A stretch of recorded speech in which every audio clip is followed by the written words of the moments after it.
Cochin ഷിപ്പ്യാർഡിൽ NIA പരിശോധന. ഹൈദരാബാദ് യൂണിറ്റാണ് പരിശോധന നടത്തുന്നത്. വിശാഖപട്ടണത്തെ ചാരവൃത്തി കേസുമായി ബന്ധപ്പെട്ടാണ് പരിശോധന. കപ്പൽശാല ജീവനക്കാരനെ കസ്റ്റഡിയിലെടുത്തു. വിവരങ്ങളുമായി ശ്രീകാന്ത് വരുന്നു. ശ്രീകാന്ത്, ഒരു പാക് പൗരൻ പിന്നെ ഒരു ആകാശ് സോളങ്കി എന്നിവർ ഉൾപ്പെട്ട ആ പഴയ കേസിന്റെ തുടർച്ച തന്നെയാണോ അതോ പുതിയ കേസാണോ? പക്ഷേ ഇതൊരു പുതിയ കേസാണ്. സംഗതി ഹണി ട്രാപ്പാണ്. കൊച്ചി കപ്പൽശാലയിൽ പരിശോധന തുടരുകയാണ്. ഹൈദരാബാദ് യൂണിറ്റാണ് പരിശോധന നടത്തുന്നത്. വിശാഖപട്ടണത്തെ ചാരവൃത്തി കേസുമായി ബന്ധപ്പെട്ടാണ് ഈ പരിശോധന നടക്കുന്നത്. ഒരാളെ കസ്റ്റഡിയിൽ എടുത്തിട്ടുണ്ട്. കപ്പൽശാലയിലെ ജീവനക്കാരനാണ് ഇയാൾ. ഇയാളെ ഹൈദരാബാദിലേക്ക് കൊണ്ടുപോകും എന്നാണ് മനസ്സിലാക്കുന്നത്.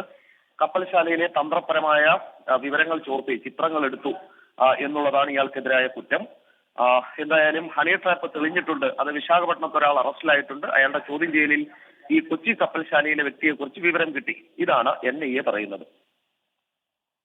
ഓക്കെ, ശ്രീകാന്താണ് വാർത്തയുടെ വിവരങ്ങൾ നൽകിയത്. ഹണി ട്രാപ്പാണ്. ഹണി ട്രാപ്പിൽ കൂടി സ്പൈ വർക്ക് നടത്തി എന്നുള്ളതാണ് ഈ കേസിന്റെ ആധാരം. അതിന് പ്രകാരമാണ് ഒരാളെ കസ്റ്റഡിയിലെടുത്ത് ഇപ്പോൾ അറസ്റ്റ് രേഖപ്പെടുത്തിയത്. ആരാണ് ഇയാൾ എന്നതിന്റെ വിവരങ്ങളൊക്കെ പുറത്തു വരട്ടെ.